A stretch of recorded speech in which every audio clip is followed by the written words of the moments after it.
I want to start talking about Hinduism in the context of spiral dynamics.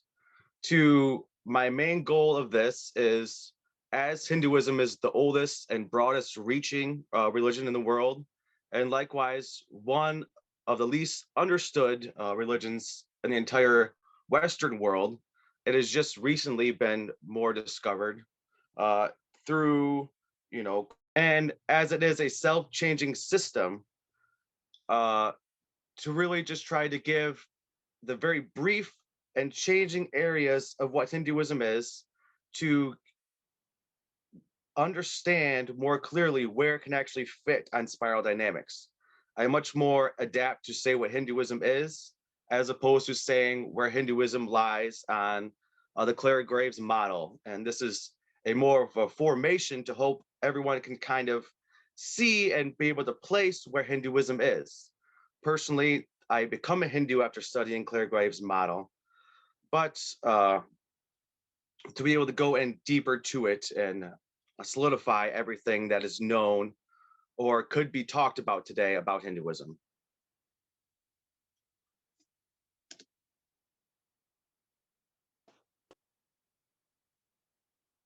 Let's see.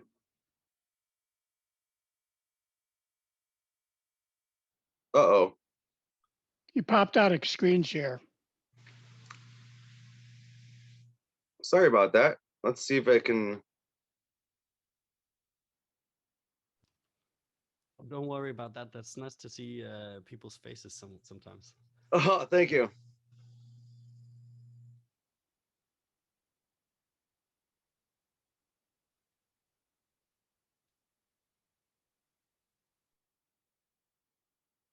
There we go. There. So, really more briefly, like the history and traditional Hinduism or folk Hinduism, this is what most Westerners have kind of been accustomed to understanding of Hinduism, where it is very traditional, as purple as you can get. They're sacrificing to the bull cult. The bull is a very sacred animal to most Hindus, as they don't eat beef. This is mostly where we get the concept of when people talk about, oh, don't look at Hinduism, they have 300 million gods. It can't quite possibly be a system worth thinking about. It is too too many deities. It is only of this localized tribal type of Hinduism that they really have all of these different types of gods with them. Just to point out a few that the traditional Hinduism really formed upon in the late Upanishads and Rig Veda era.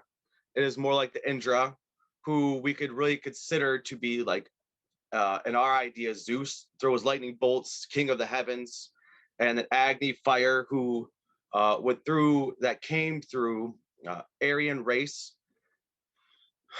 who came to India from the north.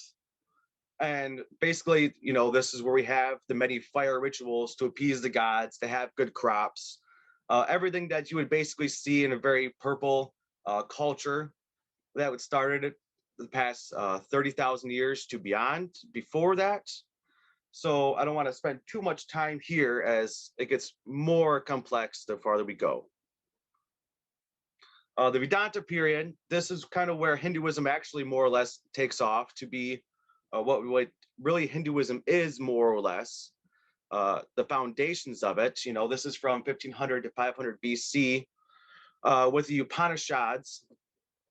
This is more or less where they start forming their guru societies, where hermits would go meet each other in the forest as a collective and really discover what is actually true and what is not true. It's the very formations of philosophers gathering to really come up with the idea of Brahman, who is like the super soul of all things. It is the very seeds of what you could see as a conceptual notion of a blue, there's only one truth to everything, and that we are all connected to that truth, which there's seeds of the flowering that we could carry on to future generations as a connecting framework of mind, body, and soul that can be carried on almost possibly to turquoise as well. But there were still very much the remnants of the caste system, or a very blue type framework, where we have the Brahmins, what we could think of as the Old Testament priests were the only ones that were able to know Yahweh. The Brahmins were the only ones that were allowed to know Brahman itself, because they were the highest class. They were the only ones enlightened enough, and they were the only ones allowed to know truly who God was. For they didn't believe that anyone else could, as they came from Brahman's mind. Next, we have the Kshitras, who were the kings, the rulers, the leaders, who carried on the day-to-day work, and they were not allowed to leave after they were set in the caste. And then next, we have the merchants, craftsmen, the farmers and the workmen, and the untouchables. There are still remnants of this untouchables even today, where sects of Hindu women have very little rights and are basically could be used as property. But even then, as we have seen that, excuse me, we have seen that this is a very old type of caste system that was really going out of date for the longest time, until Great Britain reformed it when they took over India in the 1800s for their own use of power and will. And now we have just been able to see India leaving fully the strict forms of caste system.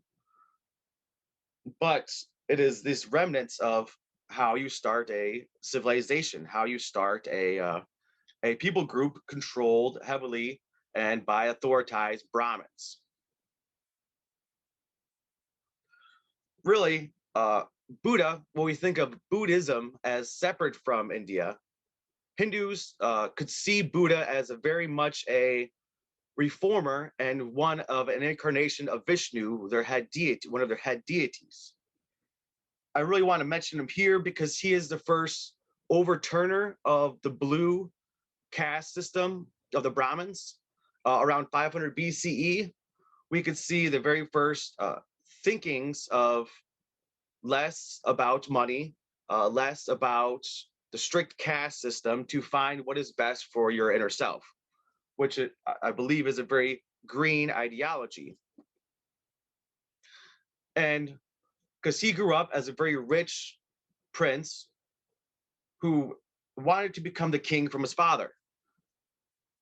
His king wanted him to become a great ruler, but he saw human suffering and wanted to get rid of it. As soon as he saw someone who was sick and dying, he knew that he could not go on to become a king. He had to find the root cause of suffering, which led him to going in the inward journey of his own self to be able to find it. Now, what he did was basically created a very humanistic, philosophical model to give the framework of what all humans should do to live. He got rid of the need for a conceptualized notion of a god or deity. He got rid of the notion for you need a society structure, but you could belong to different community groups. I just want to point out that his Eightfold Path, as you can see, is very basic to all humanism and functionality, to have the right view of things, the right resolve or action of things, the right speech, to not give, these are very, not commandments, but more like guidelines of how you could live a stress-free, injury-free, suffering-free life. And that is the right conduct, right livelihood, right effort, right mindfulness. And nothing with Buddhism is a strict you must do. It is more or less tearing apart, almost like postmodernists do in today's society, of what not is true, to kind of create the core essence of what is. As we see the Buddha sitting here in this image of the Maya, the illusion, trying to cast him all sorts of perils. We see lust on the bottom left corner, and war, disease, monsters, all of these things trying to afflict us daily. But if we to know that everything is an illusion, and to be totally centered on the mind, body, spirit self, then we can be free of these sort of concepts. We can be free. Now, it should be noted that Angkor Wat was a huge thriving civilization and one of the greatest complex cities in the Southeast Asia that followed Indra and the gods. But it fell apart, namely to do after they saw that the god, when they worshipped a god king, everyone wanted to worship the god king and followed his directive. When Buddhism took hold and says everyone is part of this godlike structure, we are all parts and parcels of divinity, then they stopped serving that god king so specifically, and the city eventually crumbled because without that total devotion. Now, much different than some Western religions where a reformer comes and he gets wiped out or not listened to, Hinduism was a religion that unfolded and reformed itself as bringing in higher deities than the gods.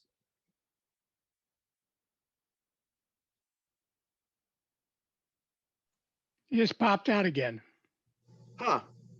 I didn't touch anything.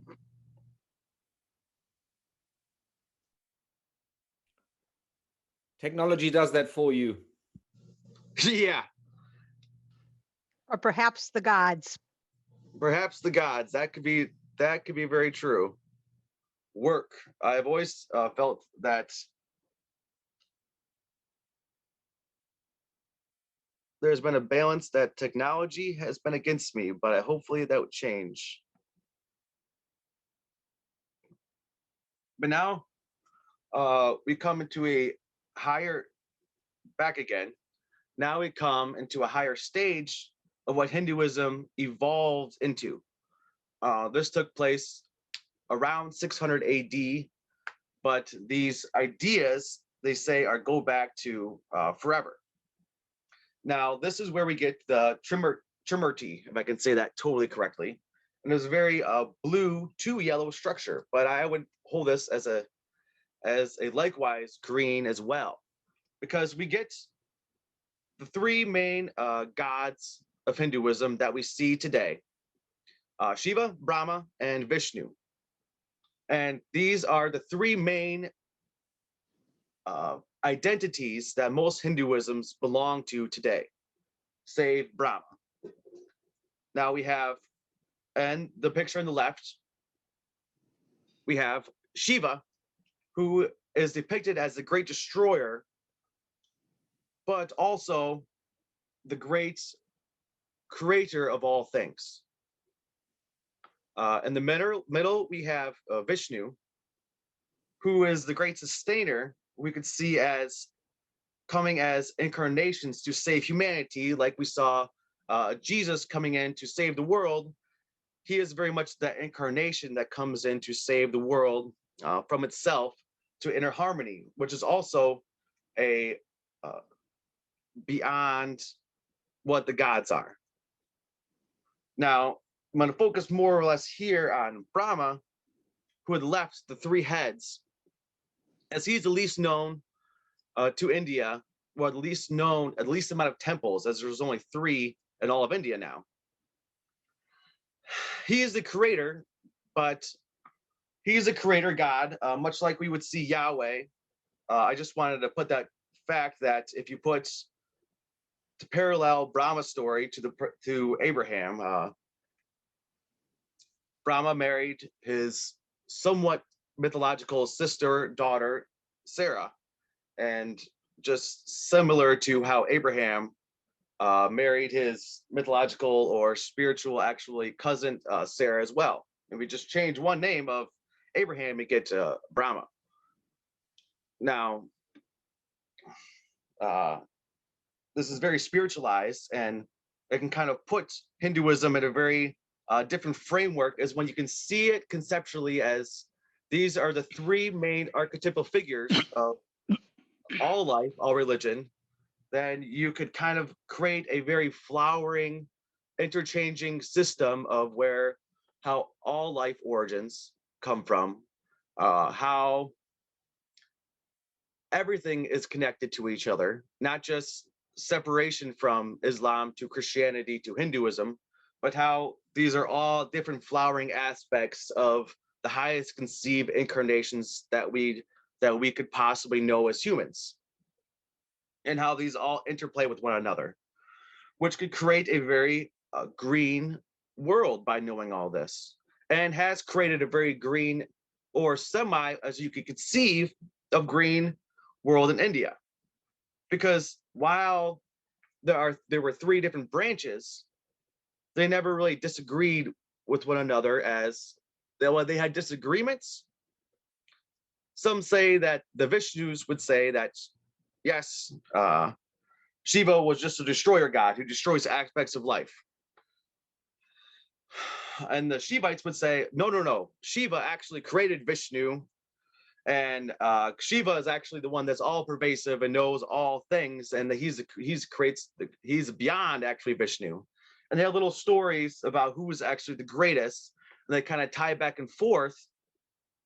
But they can still consider themselves all Hindus, even though they have that separation. I do want to add that they even have a feminist aspect of the Shakti, female counterparts, where they have their own Maraswati, who has actually created everything, Mahalakshmi, who is actually who preserves everything, and Malakali, who is the destructive aspects of it. So you can have a whole feminist religion along with the male deities, that they can say the females were the ones that actually created everything. So in all reality, they don't know the absolute truth, but they can lead to very different systems where you're able to pick what group you wish to belong to. And it kind of almost sets it up where it's you have to make that selfish choice to what selfless act you wish to go to. Which I believe is a very green community-based construct. I do want to point out this image of Shiva, just as the depth and richness of what Hinduism symbology offers, the ecstatic symbol of going outward and going inward, as his right arm holds the drum, which is a sounding of all creation and is to give and make. In his left hand, he has a flaming tongue, which is to recede. So, and a flaming around him, which in this dance, it represents not only sacrifice, creation, but ultimate destruction of everything throughout the infinite times of the cosmos. And just that idea of the vastness of what everything is creates such a complex and flowering structure that is very hard to rival or even to place what this could actually mean in Western minds, I should add. Likewise, I do want to go just to touch on how all of these different systems flower out, and it's so hard to really give a one talk on just the depths of Hinduism. I just wanted to give briefly what the avatars or Vishnu are.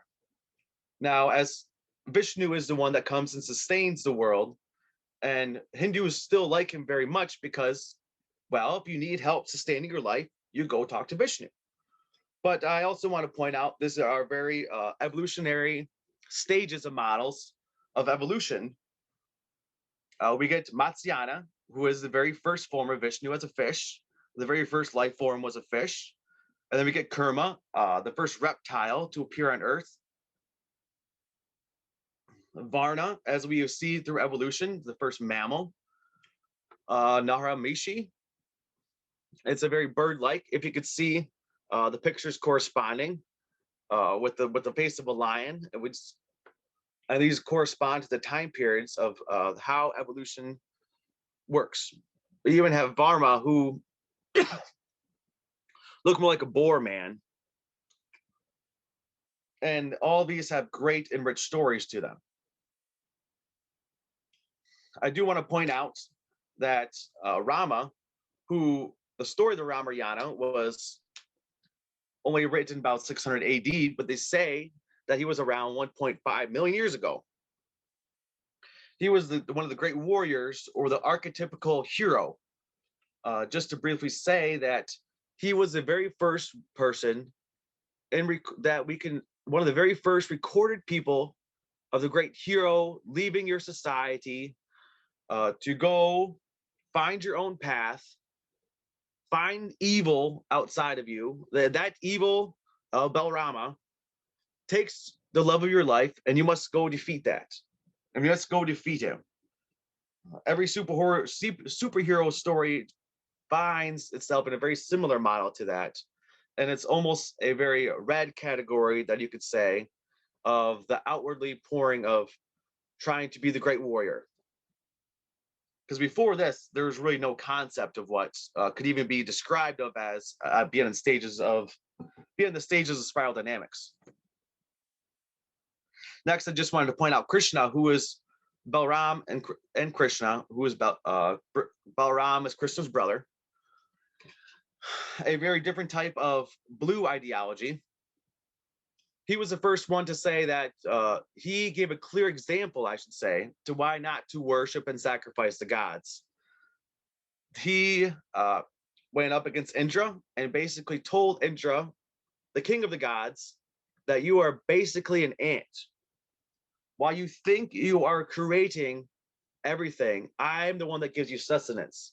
Even if you believe you are the creator of this universe, there are multiple universes, and I am the one that controls all of these multiple universes and is able to transmute himself across different planes. Now we think of what could lie beyond turquoise, what could lie beyond even whatever the highest conceptions of human qualities. It is an idea that no matter what we could conceive of as Indra being the great king, it is not even similar close to what can be devolved in the great multiverses. But even then, after Krishna, we have Buddha, which we explained. And last, we have Kalki. I believe I'm saying that right. And he comes to bring an end to the lower stages of life. To a time frame, it may not be coming for another 100,000 years to bring the end or destruction and the unfolding of the universe back again. But likewise, he could be the very last unfolding to bring the future around to a higher stages of development, even beyond stage 2 or beyond.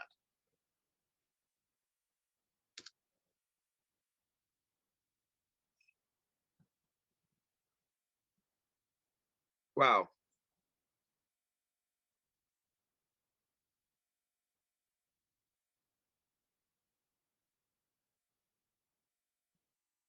I don't know what I do. Were you doing a next slide?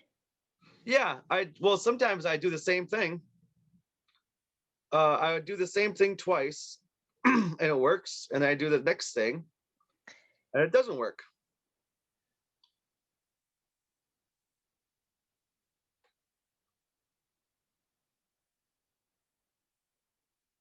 Okay. So now I want to kind of get into how does all these different Hindu factions stay together, and I give a more concrete, the more daily practice of Hinduism, and that is the concept of yoga, which is very an orange to yellow's ideology. Because we have karma yoga, which is a very, at least very orange property, where it's as human, being the best human you could possibly be to achieve a better in life. If you want to get better in life, you have to work for it. You have to actively engage into making your life better around you, and your inner life better around you as well, to be able to go to a different heaven.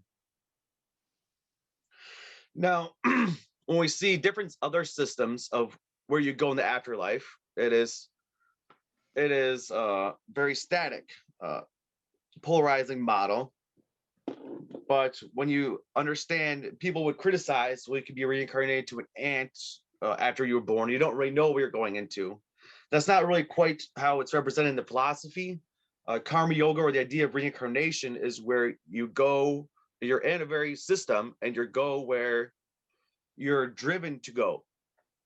If you're driven to, say, if you love music, you will go to the music world. If you love sports, you go to the sports world. You kind of go, you basically, the karma yoga is essentially saying that you have to follow all the stages. If you want to achieve to the top of the spiral chain, you have to work your way from from beige all the way from red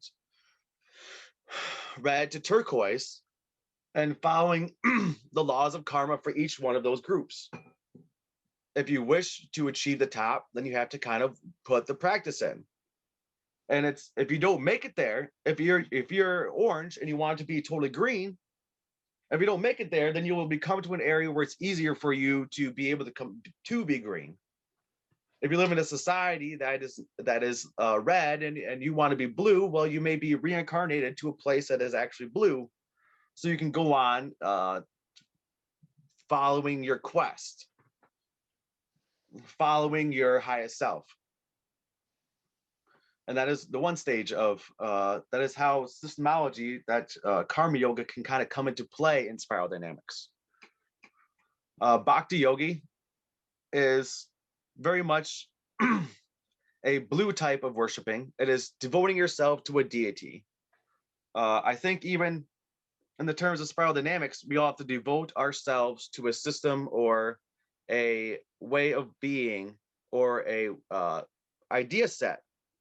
Everyone in here could be described as a somewhat of a bhakti yogi to spiral dynamics. This doesn't have to be very static, but is very much the Hindu model, where you pick what you're going to be devoted to and go to that. A lot of this can be done. This is where kirtans, which is singing and chanting, come into play, where you try to find the vibration, or by seeing people who were turquoise or higher vibrating energy, you devote yourself to trying to create those energy fields that you can take in the essence of what the highest could be achieved and felt like, to merge your consciousness, to a higher state of consciousness, or a higher state of the clear gut model's stages. And next we have, Jnana yoga, which is understanding through knowledge and learning to find God. We can see this could place every single scientist, every single humanist, philosopher who was deeply entrenched in understanding God. The Great Orange, instead of saying atheists are bad, are going to go to hell, you could say, good job, atheists, who are trying to understand the fundamental concepts of what all life is about. You are a yogi trying to merge your ideas with what God's ideas are. It is very much a liberalized idea of find what's good for you to be able to go up the scale. Find what is your mental capacity to learn about God, to learn about the Claire Graves model, to learn about spiral dynamics. We wouldn't be able to ascend any of the tiers if we didn't have people dedicated to learning. Now, Raja Yoga is much like the total meditative mind-body alignment, which encompasses the other three as well, where it is deeply meditating, deeply going into your own self. Fasting could be parts of that. This is where Hatha Yoga is. Hatha Yoga is what we in the West think of yoga as a stretching techniques to make the body feel better, is what essentially what Hatha Yoga is. And it's the oldest constructs of Hatha Yoga are actually a pre-Vedantic period where they found people in castes and different yoga positions and statues of different yoga postures. But as we will later see, that this type of yoga and meditation is where we see the science coming into the science of these yogic beliefs, the very scientific foundations of Hinduism. All over the place in psychology, is very acquainted that meditation has been one of the leading non-medicinal properties to be helping patients about of all sorts, borderline personality disorder, from anxiety to depression. Hatha Yoga have studies to help. It's the newest health trend in the West, and it also helps with PTSD, physical therapy, and it is just a very quick scientific search that can show all the different health properties of what these practices lead themselves to, just in a humanistic sense, in a very orange sense. These are what people do to get healthy. They become vegan or vegetarian, and they go exercise and they stretch their bodies out. Now, I want to point out the complexity of the cosmos and how they see everything through the lens of how it merges with what orange science would say it describes. Now, the Sierra Siddhanta was written probably around 1500 BC with revisions up until the 12th century AD, and this is where most of this is coming from. Now, when we hear other things, other religions talk about how the world is created, it is very brief and mythological.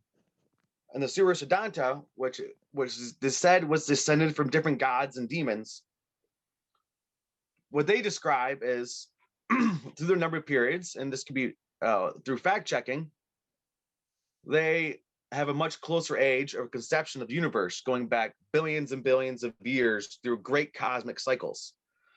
As you know, Carl Sagan, one of the greatest astronomers of the last 100 years, writes, the Hindu religion is the only great faith dedicated to the idea that the cosmos itself undergoes an immense and indeed infinite number of deaths and rebirths.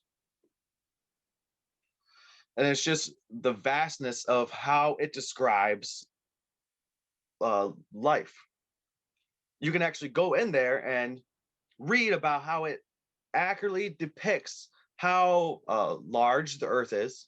It accurately depicts how far the Earth is from the moon, how far Earth is from Neptune, and all the different planetary bodies, up to what science has figured up to sometimes with only 100 feet of difference. And this is kind of like and it just goes on, how we don't see a static universe, but a very, I'm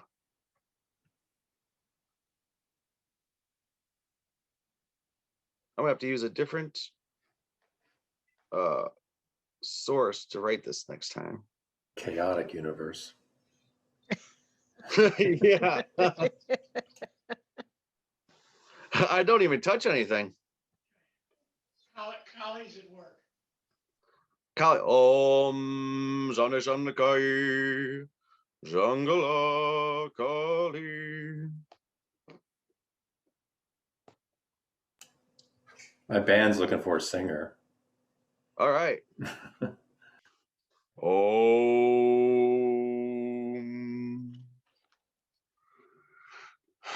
And so back to science and Hinduism, from very early on, that most of what we conceptualize come from of mathematics to literature to most of it has come from India and the Hindu religion. For even Pew studies show that there are a religion that very goes well with science. They think it's science and religion are very compatible, and they actually help each other. Heisenberg, the Heisenberg's principle of uncertainty. I mean, he even writes that after conversations about Hindu philosophies, he actually understands quantum physics better. Now, I'm not able to talk about quantum physics, but if this is kind of the ideas that they're coming from, the unfolding process of the multiverse and being able to understand these complex ideas, science is very much in agreement with how complex the system is and Hinduism.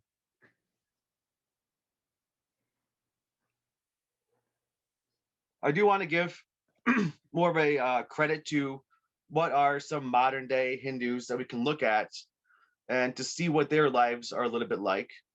On the top right, we have Sadhguru with Gordon Ramsay, the famous chef, and he's very much into inner engineering and has tons of videos and lecture series about different mind-body techniques to very basic levels of understanding. You need to eat healthy. Don't do drugs. Find inner alignment with yourself. Now, Gandhi. Good morning. I think I'll let you start outside in. Barbara, you got your audio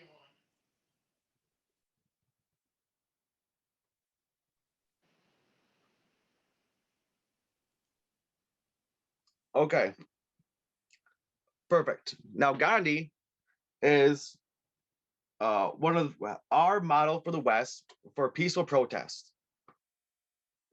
Great Britain had taken over in the 1800s, and he was the first one to set up an idea that instead of being red or orange or even blue, going to war and fight for your cause, he comes up and says, let's peacefully protest our way out and to be able to get rid of the British rule that we just won't follow them.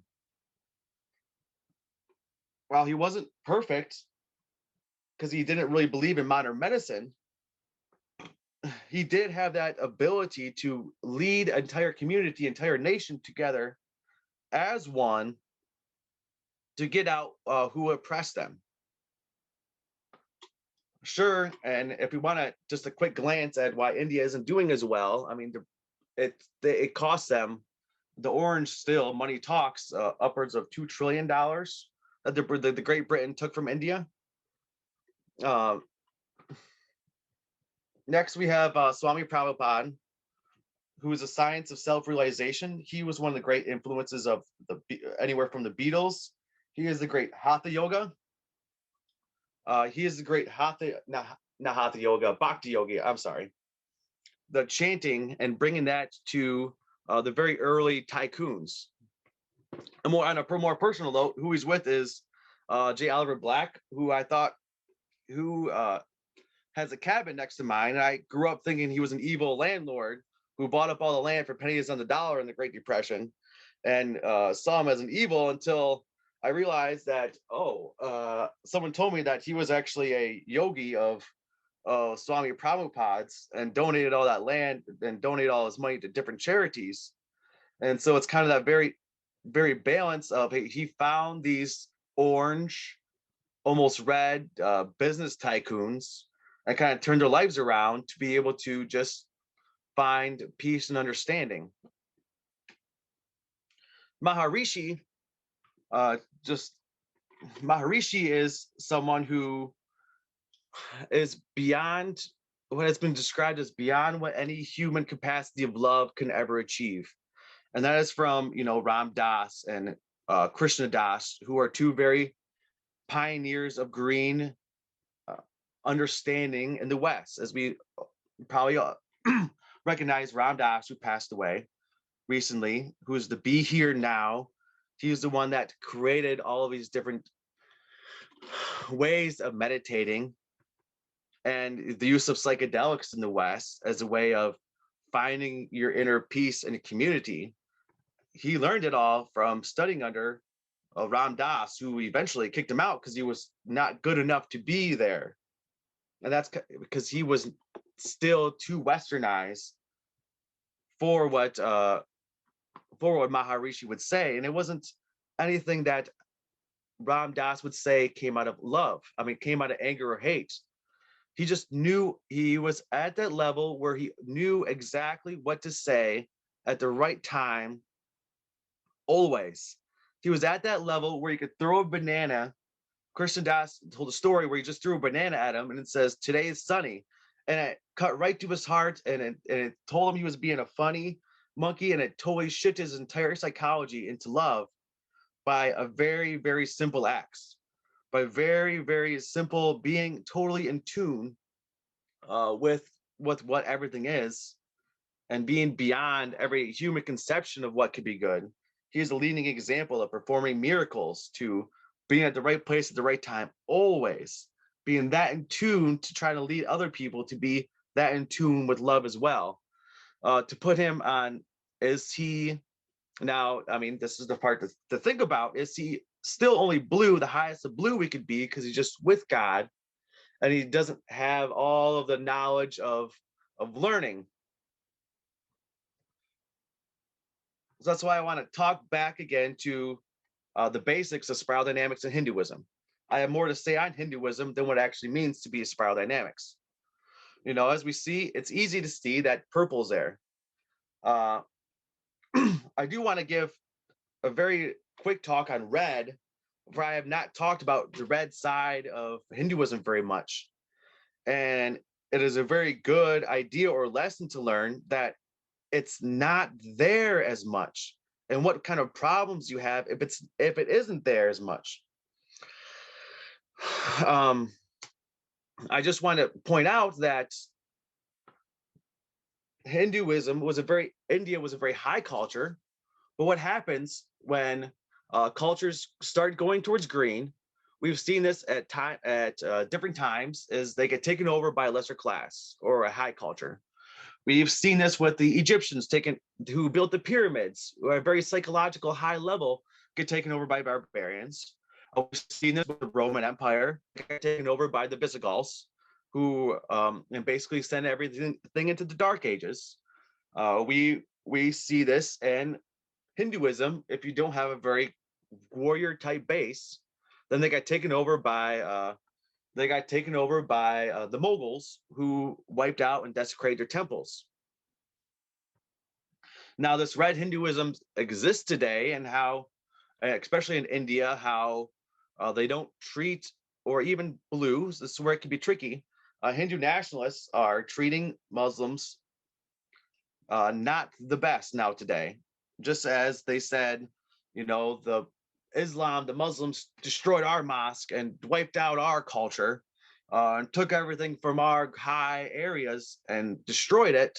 They're kind of doing the same thing now, and trying to smash mosques and taking away Islamic rights. The Moody wants to take away their schooling system. And so we could see this as a very blue-red type, my way dominant type part. And that is, you know, with the advent of Islam in India. Now, you know, we know that there, and likewise, I do want to point out that while India is not a very rich country now, it was the richest country for about 6,000 years in the ancient world. It was up until, I mean, even I wanted to edit this a little bit, but Azurban, while he forced conversions, he also was a very orange-driven type Mughal ruler who created the world's largest economy and the early 1200s, 1400s AD. Now that's so we don't really see a lot of, in Hinduism, a lot of the individual scale. It is mostly on the giving, the selfless scale. Hinduism has been said to be a nation totally obsessed with the idea of God.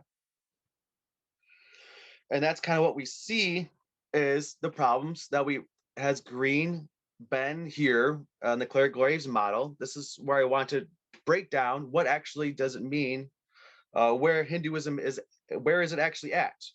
You know, we see the green Hindu tolerance of, for the most part, of other religions. They say, when I met a Hindu monk, I was like, what do you think about Jesus? What do you think about these different religions? Like, Jesus, we love him. He's the son of God. We praise him just as we put him on our mantle like everyone else. You know, when we have all these millions of gods, we have pick what you want to believe in and do that if it makes you feel love. But also, as we see, this very highly systematic idea set that you can have all these different the ways of inner engineering yourself to become a better person. And lastly, we have turquoise is something that you always kind of I is something like trying to understand quantum physics. We just don't know enough about turquoise. We have all these, Hinduism has lists of crazy stories of all these Hindus drinking poison and being fine, to walking on water, to like the list of miracles and saints goes on and on and on. Are these really turquoise beings? Are these Hindu blue beings? And this is kind of where I wish to end, to really say, like, where could we see Hinduism flowering? It could really flower the next, 30, 40 years to 100 years, as we see it as coming into the West submersively. The ideas of chakras, karma, meditation. Wow, people aren't becoming Hindu, they are taking upon these ideas. And so as you know, what I believe is that we will see more people taking to this to kind of create an integrated model for all life.